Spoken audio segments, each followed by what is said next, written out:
দেখো 7 কিলোমিটার মতো চলে এসেছি, এখন কোলাঘাটের কাছাকাছি আছি।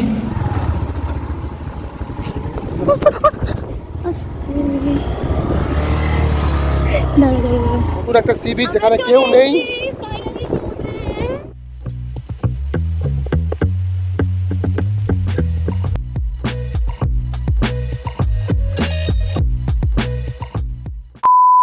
দেখো এটা হচ্ছে আমাদের ব্যাগে ঢোকানো, মানে ব্যাগে রেন কভার ঢাকা দেওয়ার আপনাদের ছিঁড়ে গেছে। এটার ভিতরে ক্লিপ ছিল, ক্লিপটা ছিঁড়ে গেছে জাস্ট বেরোনোর সময়।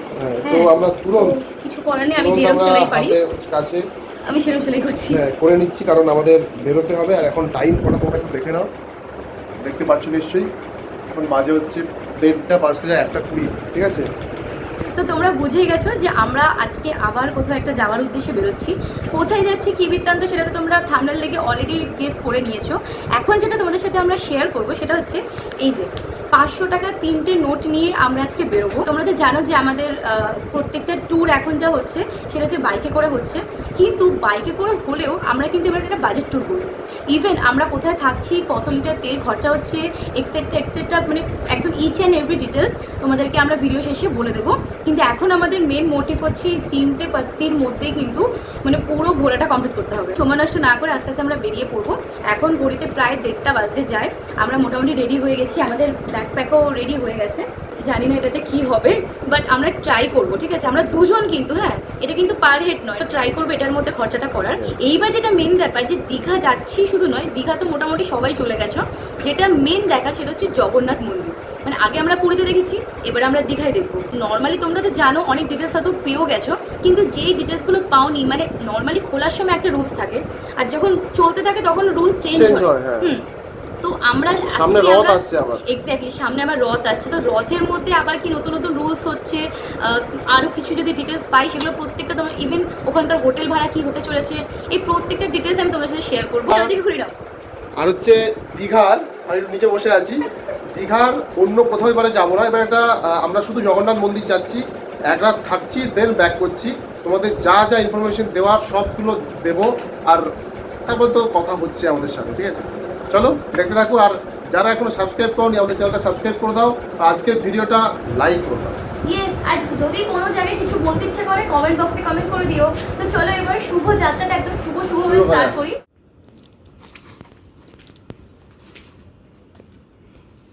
আমাদের এখন ব্যাকপ্যাক চলছে, ব্যাকপ্যাক হয়ে গেছে, ভুলভাল ইংলিশ বলছি আজকাল, ব্যাকপ্যাক হয়ে গেছে। আমাদের এখন সেটিং চলছে, ঠিক আছে? একটু ধরবেন ম্যাম। যাই হোক, আমাদের কিন্তু মোটামুটি সব রেডি হয়ে গেছে। এখানে এটা রেডি, ও রেডি, আমি রেডি। এবার শুধু রাস্তা আমাদেরকে ডাকছে, আমাদেরকে এবার বেরোতে হবে। তো চলো এবার জাজটা স্টার্ট করা যাক ফাইনালি। দেখো এখন 14,386, ভালো করে দেখতে পাচ্ছ তোমরা? এই আছে ট্রিপ আমাদের, এত হাজার চলেছে। আর তেল আছে মোটামুটি 2টো কাটা। আমরা তেল ভরছি, ভরে দেন এগোচ্ছি। এখন স্টার্ট করলাম। বাজে কটা? টাইম 2টো, একদম 2টো বাজে। এবার জাস্ট পেট্রোল পাম্পে দেখা হচ্ছে।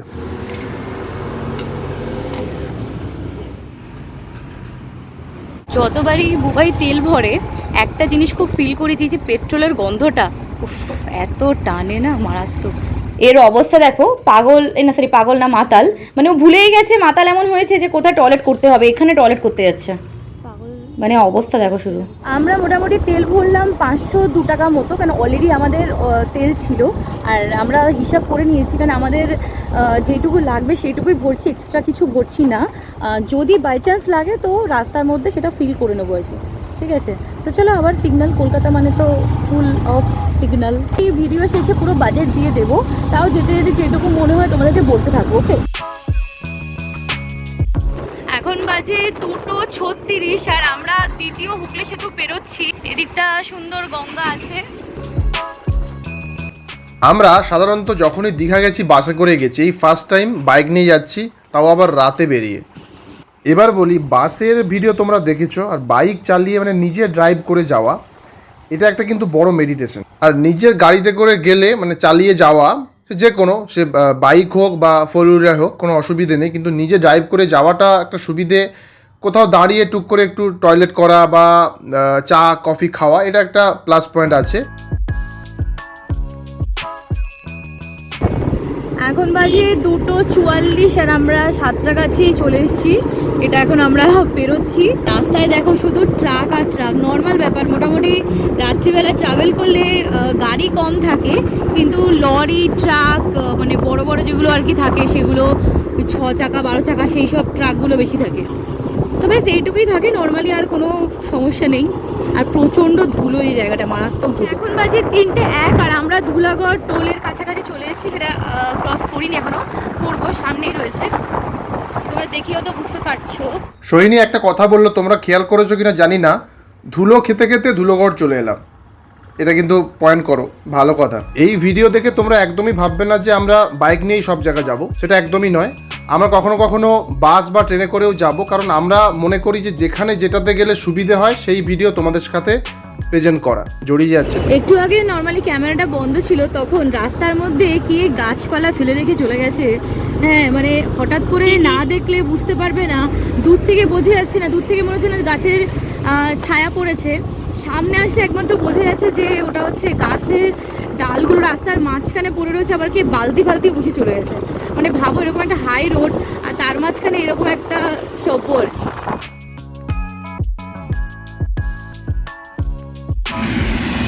দেখো 60 কিলোমিটার মতো চলে এসেছি, এখন কোলাঘাটের কাছাকাছি আছি। কোলাঘাট। আর আজকে আমরা একটা অন্য রুট হয়ে যাচ্ছি, সেটা তোমাদের পরে বলে দেবো কীভাবে যেতে হয়, ভিডিওর মধ্যে দেখতে থাকো। দেখো এখন আছে, লেখা আছে শৌলা নিউ ব্রিজ, মানে আমরা নিউ দীঘার 30 কিলোমিটার আগে সমুদ্র পেয়ে যাবো। কোলাঘাট মোটামুটি ওই 20-21 কিলোমিটার বাকি আছে, এরপর আমরা একদম কোলাঘাটে গিয়ে দাঁড়াবো। আমরা এখানে একটু দাঁড়িয়েছিলাম রেস্ট নেওয়ার জন্য।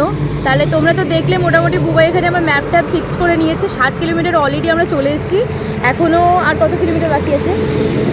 যদিও ম্যাপ ফিট করিনি, রাস্তা জানি, জাস্ট ম্যাপটা দেখে নিলাম। হ্যাঁ, মানে একবার চোখ বুলিয়ে নেওয়ার মতো আর কি। তো চলো আবার বেরিয়ে পড়ি। কিন্তু এখন খুব ইচ্ছা করছে একটা জায়গায় দাঁড়িয়ে একটু চা কফি খাওয়ার। তো আমরা তো মানে বুঝতেই তো পারছো পেছনটা প্রচুর ব্যথা হয়ে গেছে, তো তার জন্য এখানে দাঁড়িয়ে পড়লাম। কিন্তু আবার কোনো একটা জায়গায় গিয়ে একটু চা কফি খাওয়ার জন্য আবার রেস্ট নেবো আর কি। আবার যাত্রা স্টার্ট করি। একটু আগে দেখলাম অনেকগুলো বাইক আরও যাচ্ছে, তারাও কোনো একটা যাত্রার উদ্দেশ্যে যাচ্ছে আর কি।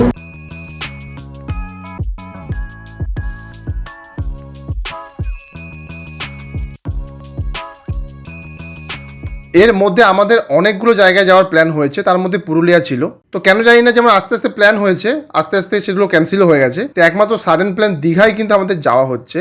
হতে পারে সেটা হয়তো জগন্নাথ প্রভু চেয়েছে নতুন জগন্নাথ। যাই হোক, আমরা কিন্তু কোলাঘাট অলরেডি ক্রস করছি আর এখন ঘড়িতে বাজে 3:56। তো চলো আমরা কোথাও একটা দাঁড়াবো, দাঁড়িয়ে কিছু মানে চা ফা খাবো আর কি। আমরা এখন এখানে একটা চা ব্রেক নিয়েছি, চা পেয়েছি 15 টাকা করে। আমরা কোলাঘাটে যেখান থেকে চা খেলাম সেখানে একটা জিনিস নোটিস করলাম, সেটা হচ্ছে আমাদের চাটার দাম নিয়েছিল 15 টাকা, কিন্তু তারপরে আমরা আবার একটা কেক কেনার ভাবছিলাম আর কি। তো সেটা দেখলাম প্রিন্টে যে দাম আছে তার থেকে 5 টাকা বেশি নিচ্ছে। এখন বুঝলাম না যে চায়ের দামটাও 5 টাকা ওইভাবে বেশি নিল কেন, মানে এটা কি রাতের জন্য নিচ্ছে ওরা নাকি কিসের জন্য নিচ্ছে, ব্যাপারটা ঠিক বুঝলাম না। তোমাদের সাথে এরকম যদি কিছু ঘটে থাকে তাহলে তোমরা অবশ্যই কমেন্ট করে জানিও। এখন বাজে 4:45 আর আমরা নন্দকুমার ক্রস করছি, সেই যে চক্রটা। উপরে বেশ সুন্দর করে বড় বড় করে লেখা আছে দীঘার জগন্নাথ মন্দিরের স্বাগত। আর আমরা এখানে একটুখানি আবার রেস্ট নেব, একটু ওয়েট করি।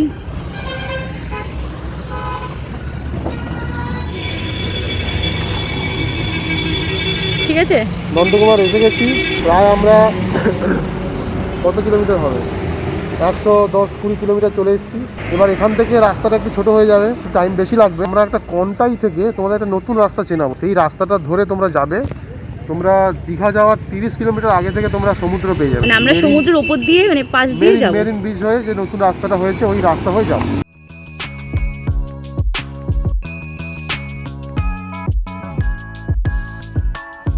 যাকে যাকে জিজ্ঞাসা করছি, মানে যেখানে যেখানে চা খেতে বা ব্রেক নিতে দাঁড়াচ্ছি, যাকে বলছি যে জগন্নাথ মন্দির যাচ্ছি, সবাই কিন্তু একটাই কথা বলছে, একদম কিন্তু সকালে যাবেন না, বিকেল বা সন্ধ্যেতে যাবেন। তো আমরা এখন পেশাতে পড়ে গেছি যে এত মানুষের দিনে যাওয়া নিয়ে সমস্যা কেন। তো সেটা আমরা গিয়ে বুঝতে পারবো আর তোমাদেরকেও জানাবো যে অ্যাকচুয়ালি ভয়টা কিসের সকালে যাওয়ার।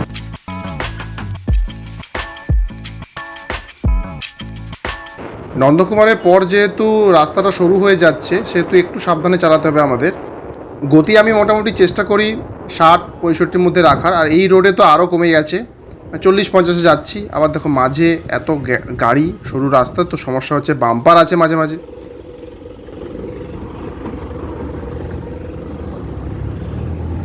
ওকে, কন্টাই মোড় থেকে আমরা এখন বাঁ দিক নিচ্ছি, তাই তো? এই সেই সুন্দর ব্রিজটাতে আমরা উঠছি। এদিকে তোমরা দেখতে পাচ্ছ এখানে পুরো দেখো সব লঞ্চ, যে ট্রলার যেগুলো হয় মাছ ফাছ ধরে, সেগুলো ভর্তি। সামনে দেখো রয়েছে তাজপুর 14.6 কিলোমিটার, দীঘা 33 কিলোমিটার, আর মন্দারমণি 10 কিলোমিটার। এইখান থেকে পুরো সি বিচটা দেখা যাচ্ছে। নামা যাবে? এই বাইক নিয়ে যেতে পারবে? চলো, বাইক নিয়ে যেতে পারবে কাজ অবধি।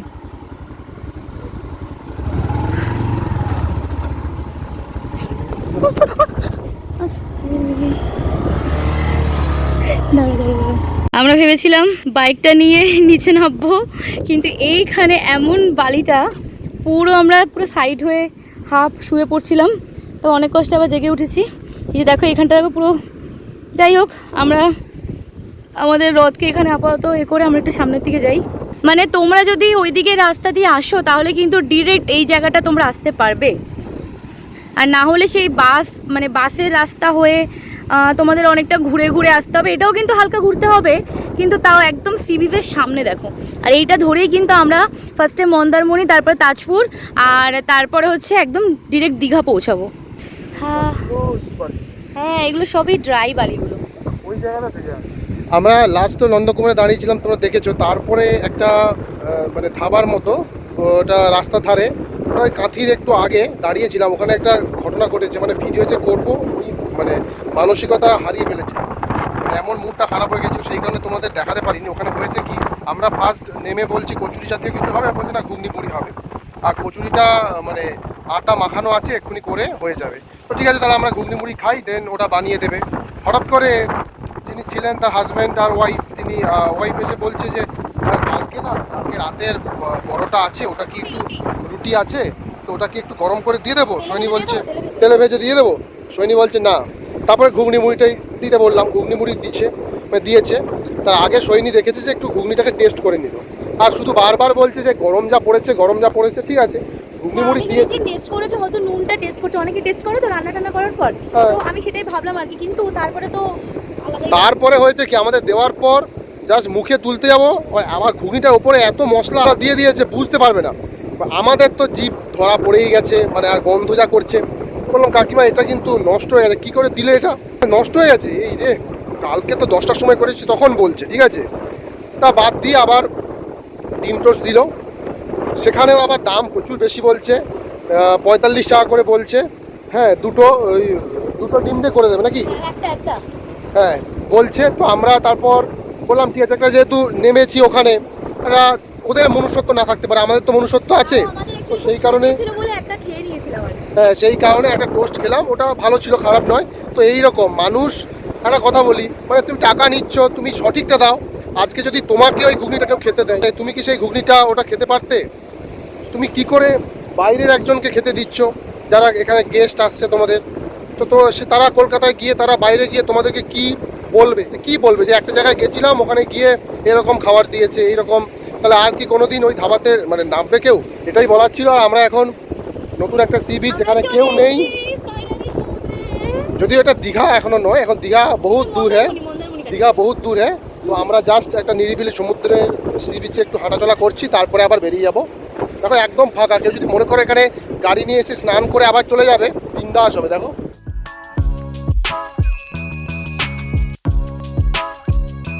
সামনেই যে রাস্তাটা, এই রাস্তাটা হচ্ছে মোহনার দিকে চলে গেছে, এই রাস্তাটা, আর সোজা হচ্ছে ওল্ড দীঘা। এখন রাস্তাটা সুন্দর করে দিয়েছে, আগে যদিও এতটা সুন্দর ছিল না। মন্দারমণি সি বিচ থেকে আমরা একদম ওল্ড দীঘায় চলে এলাম, আর এবারে আমরা এখানেই থাকবো ওল্ড দীঘাতে প্রত্যেকবারের মতো। আমাদের কাছে নিউ দীঘার থেকে ওল্ড দীঘা কিন্তু অনেক বেশি প্রেফারেবল, মানে ইভেন যখন আমরা ফ্যামিলি নিয়ে আসি তখনও কিন্তু ওল্ড দীঘাতেই থাকি। মানে আমরা মনে করি নিউ দীঘার থেকে ওল্ড দীঘাটা অনেক বেশি ফ্যামিলিয়ার, বিশেষ করে এই বিকেল সময়টা ওল্ড দীঘাতে যে মজা হয় সেটা দেখো, এটা বিভিন্ন জনের কাছে বিভিন্ন মতামত হতে পারে, কিন্তু আমরা মনে করি এটা আমাদের কাছে বেস্ট। এইদিকে বলছে মাসির বাড়ি তৈরি হচ্ছে, আশা করি মানে গেট ফেটগুলো তৈরি হচ্ছে, মাসির বাড়িটা রয়েছে। আমরা ভাবলাম হোটেলটা খোঁজার আগে একটুখানি মন্দিরটা দেখে আসি, কাছাকাছি। ও কি লাগছে, যেখানে প্রচুর ভিড় আছে। আমরা ফাইনালি হোটেলে এন্ট্রি মারলাম। মানে অনেক বেশ তালগোল মাঝখানে পাকিয়ে গেছিলো। কী তালগোল? তেমন কিছু তালগোল না, মানে আমরা অ্যাকচুয়ালি যে হোটেলটাতে থাকবো ডিসাইড করেছিলাম, তো তারপরে মানে তার মাঝখানে আমরা ভাবলাম যে আরেকটুখানি এক্সপেরিমেন্ট করি আর কি। তো সেই এক্সপেরিমেন্টেই আমাদের জন্য খুব মানে ভারী হয়ে গেছিলো আর কি, মানে মারাত্মক। মানে এখন এই মুহূর্তে দীঘাতে যে পরিমাণে গরম, হ্যাঁ, আর এখন ধরো 9:30 মতো বাজে, হ্যাঁ, আর মানে 12:30 1টার মতো রোদ উঠেছে, মানে এতটাই গরম। তো তার জন্য পুরো মাথা তালগোল পাকিয়ে গেছিলো। তো এক্সপেরিমেন্ট বাদ দিয়ে ডিরেক্ট, যেটা অলরেডি আমরা পরীক্ষা সাকসেসফুল হয়ে গেছিলাম, সেইখানে ফিরে আসলাম। তো আপাতত এখন আমরা রয়েছি হোটেল রুদ্র জয়তীতে। তো এটা নিয়ে তো ভিডিও মোটামুটি আগেও আমাদের দেওয়া আছে, হ্যাঁ, তবুও তোমাদের এই হোটেলের হালকা কিছু ইনফরমেশন তোমাদের সাথে শেয়ার করে দেবো। আর রুমটাও একবার ভিজিট করিয়ে দেবো, এখন নয়। এখন আপাতত আমরা খেতে যাব। ওখানে একজন বসে রয়েছে, সে খাওয়ার জন্য পাগল হয়ে গেছে। ইয়েস, আর রুমটা ভালো করে তোমাদের দেখিয়ে দেবো। আমাদের একটু ফ্রেশ হয়ে নিই আমরা। আর জগন্নাথ মন্দির হালকা করে দেখে চলে এসেছি এবং ভারী করে তোমাদের দেখাবো পরে, ঠিক আছে? আর পুরো ডিটেলসটাও শেয়ার করে দেবো। এখন প্রচুর রোদ আমাদের ভারী করে দিচ্ছে, তাই একটু মারাত্মক। মানে কেউ বলবে না যে এখন হচ্ছে 9:30, 9:30 বাজে, মনে হচ্ছে যেন এখন 1টা বেজে গেছে। তো যাই হোক, চলো, 1টা বেজে গেছে, এখন খাওয়াটা তো খেতে হবে। তো এখন আপাতত ব্রেকফাস্টটা করতে যাই, হালকা ফ্রেশ হবো, তারপরে যাবো। ব্রেকফাস্টটা করতে যাওয়ার আগে আরেকটা কথা বলার জন্য ফিরে আসলাম। আমাদের দুজনের মুখ চোখটা দেখেছো তো, মানে মারাত্মক লেভেলের খারাপ হয়ে গেছে। তো মুখটা ইগনোর করবে, ঠিক আছে? কেউ আবার ভাববে যে আমাদের মুখটা এরকম ভূতিনীর মতো কী করে হয়ে গেল, মানে বেরিয়েছিলাম তো মানুষের মতো, এখানে এরকম ভূতের মতো। আমরা এখন এখানে একটু পেটের আগুন মেটাতে বসেছি, হালকা কচুরি তরকারি খাচ্ছি, আর পাগলের মতো রোদে এই সমুদ্র তটে বসে আছি। কারণ মানে এসে না বসে পারলাম না, এতগুলো লোক বসে রয়েছে, আমরা কেন বসতে পারি না, তাই না? তো ভাবলাম এখানে একটু বসি, বসার পর তারপরে লাঞ্চ করে একেবারে বাড়িতে ফিরবো, মানে বাড়িতে মানে হোটেলে ফিরবো, মাথা গেছে।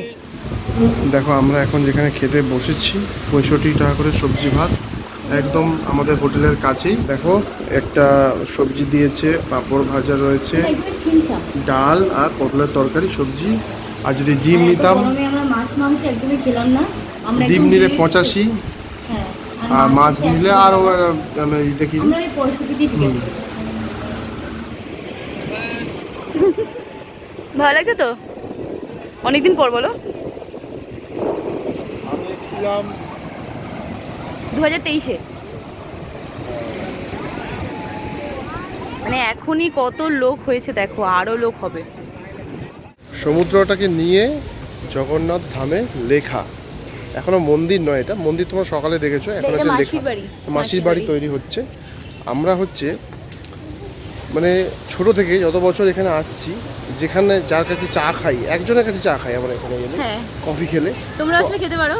তো আমরা এখানে মদন কাকু বলে, তো সেরকমই এখানে আমরা আসার পর ওনার সাথে দেখা যথারীতি করলাম, দেখা হলো। উনিই বললেন যে রাতের বেলা কিন্তু লাইট ফাইট দেয়, জগন্নাথ মন্দিরটা ঘুরে আসে। আমরা ভেবেছিলাম যে বৃষ্টি একটু হালকা হয়েছে, আজকে এই মুহূর্তে যাব না, একদম কালকে যাব, বা হয়তো পরে যাব।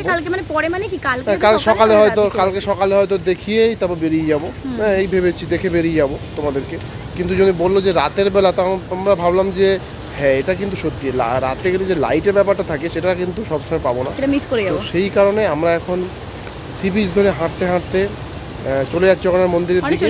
হ্যাঁ, আর একটা ব্যাপার হচ্ছে যে একটু আমি ব্যাক ক্যামেরা অন করছি, কিন্তু হাফ প্যান্ট পরেছি, সৈনীয় হাফ প্যান্ট পরে রয়েছে। আমরা তো জগন্নাথ মন্দিরে যাওয়ার জন্য আসিনি, যদিও এই মুহূর্তে আসিনি, আমরা চুড়িদার নিয়ে এসেছিলাম, এইটা পরে যাচ্ছি, জানি না ঢুকতে দেবে কিনা। আমরাও বলবো না যে তোমরা মন্দির চত্বরে এইসব পরে যাও, কিন্তু যদি আমরা ভুলবশত চলে এসেছি, তো চেষ্টা করি যদি যাওয়া যায় তাহলে তোমাদের কালকে দেখাবো। তো এখন যাচ্ছি, জানি না, এখন এটা মাসির বাড়ি তৈরি হচ্ছে, আর খুব সুন্দর করে দিয়েছে এখন, মানে ভালো করে দিয়েছে এই জায়গাটাকে। ওকে, তো এবার আসি মেন কথায়। এই যে জগন্নাথ মন্দিরের ভিডিওটা নিয়ে আমরা কিন্তু আরেকটা সেপারেট ভিডিও বানিয়েছি। তো তার জন্য ভাবলাম বেকার এই ভিডিওটা অলরেডি এতটা লং হয়ে গেছে, এটা লং করব না। তো তোমরা যদি জগন্নাথ মন্দিরের ভিডিও দেখতে, এনজয় করতে, ইভেন ডিটেলস জানতে চাও, তাহলে তোমরা সাবস্ক্রাইবটা করে রাখো। আরেকটা ভিডিও খুব শিগগিরই আসবে, তো তোমরা সেটা থেকে কিন্তু অল ইনফরমেশন পেয়ে যাবে। ঘুরতে এসে প্রচুর ইনফরমেশন হয়েছে, তার থেকে বরং শুরুটা এবার মাছ ভাজা থেকে হোক। আর তোমরা একটু আশেপাশেটা দেখে নাও যে আজকে কত ভিড়। আমাদের ফিল হচ্ছে এটা দুর্গাপুজোর সময়, কারণ এত ভিড় আর এত ভিড়, মানে তোমরা নিজেরাও দেখতে পাচ্ছ কত ভিড়, পুরো মনে হচ্ছে না পুজোর সময় সবাই ছুটি কাটাতে এসছে। আর আমরা এসছিও কিন্তু উইকেন্ডে আসিনি, তো তাও এত ভিড়, মানে এতটাও এক্সপেক্ট করিনি। মানে দীঘায় ঘুরতে আসবে আর দীঘার মার্কেটটা একবার ঘুরবে না, এটা তো হতেই পারে না। মানে আজ পর্যন্ত এরকম ঘটেইনি। আর এই এত খাবার, তোমরা আসলে বুঝতে পারবে এখানে আরও অনেক খাবার, কিন্তু মানে খাবারের স্টল আরও অ্যাড হয়েছে। মানে আগে তো ছিলই এই হট চিপস, তারপরে মোমো, ফুচকা টুচকা, এগুলো তো ছিলই, তার সঙ্গে এখন আরও নতুন জিনিস, নতুন অফারের সাথে অ্যাড হয়েছে। মানে তোমরা যদি এখন দীঘার ওল্ড দীঘার ওই সোজা দিকটা চলে যাও, ঢেউসাগরের দিকটাতে, তাহলে আরও অনেক জিনিস পেয়ে যাবে। বেশ গুড মর্নিং হয়ে গেছে, আর আমি এই ভিডিওতে খুবই আস্তে আস্তে কথা বলছি বলে আরেকবার তোমাদের জন্য ডাবিং করছি, কারণ তখন তো এতটা নিস্তব্ধ ছিল যে কোনো কথা যে জোরে বলবো আমার মনে হচ্ছিল লোকে আমাকে ঢিল ছুঁড়ে মারবে। তো তার জন্য যাই হোক, এখান থেকে আমরা এখন আবার কলকাতা ফেরার যাত্রা স্টার্ট করলাম একদম সকালবেলা। মানে এখন দেখেই বুঝতে পারছো যে চারিদিকটা এত সুন্দর, মানে এখন কিন্তু ঘড়িতে ওই 4টে, 4:30 কি 5টা বাজে, এর থেকে বেশি কিন্তু নয়। তো এত সুন্দর জায়গাটা, আমরা কিন্তু যাওয়ার সময় ওই হালকা ম্যানগ্রোভের ওপর দিয়ে গেছি, মানে ম্যানগ্রোভের ওপর দিয়ে, মানে একদম ওপর দিয়ে নয়, রাস্তা দিয়ে। তো যাই হোক, এই জায়গাটাও দেখো, এত সুন্দর জায়গা। তো দাঁড়িয়ে আমরা একটু হালকা ভিডিও করলাম। তো চলো তারপরে আবার বাকিটা আবার বুবাই বলবো। ওকে, ডান দিক দিয়ে ন্যায়কালী মন্দির চলে গেছে, আমরা এখন সোজা যাব। ন্যায়কালী মন্দিরের ভিডিও আমাদের চ্যানেলে রয়েছে, তবে নতুন রেনোভেট হওয়ার পর আমরা যাইনি, পরে আবার মানে গিয়ে আমরা ভিডিও করে দেবো। অবশ্যই তোমরা যদি চাও নিচে কমেন্ট করে জানাও এই মন্দির নিয়ে ভিডিও। হোটেলের ব্যাপারটা এবার বলে দিই, আমরা যেহেতু প্রত্যেকবারই এসে রুদ্রজয়তীতে থাকছি, তো সেই কারণে আমরা নতুন করে এবারে আর ভিডিও করিনি। তোমাদের যদি হোটেলের ইনফরমেশন লাগে তোমরা অবশ্যই ডেসক্রিপশনে চলে যাও, আমাদের সব ডিটেলস দেওয়া রয়েছে, তোমরা ওখানে দেখে নাও। তো সেই সঙ্গে আজকে ভিডিওটা এখানেই শেষ করছি। ভিডিওটা যদি ভালো লাগে অবশ্যই লাইক করে দিও, যদি কিছু বলার থাকে অবশ্যই নিচে কমেন্ট করে জানিও। এতটা দেখে নিয়েছো যখন, সাবস্ক্রাইব তো একটা বানতা হয়। খুব তাড়াতাড়ি দেখা হবে সুন্দর একটা ভিডিও নিয়ে। So keep watching, take care and tata.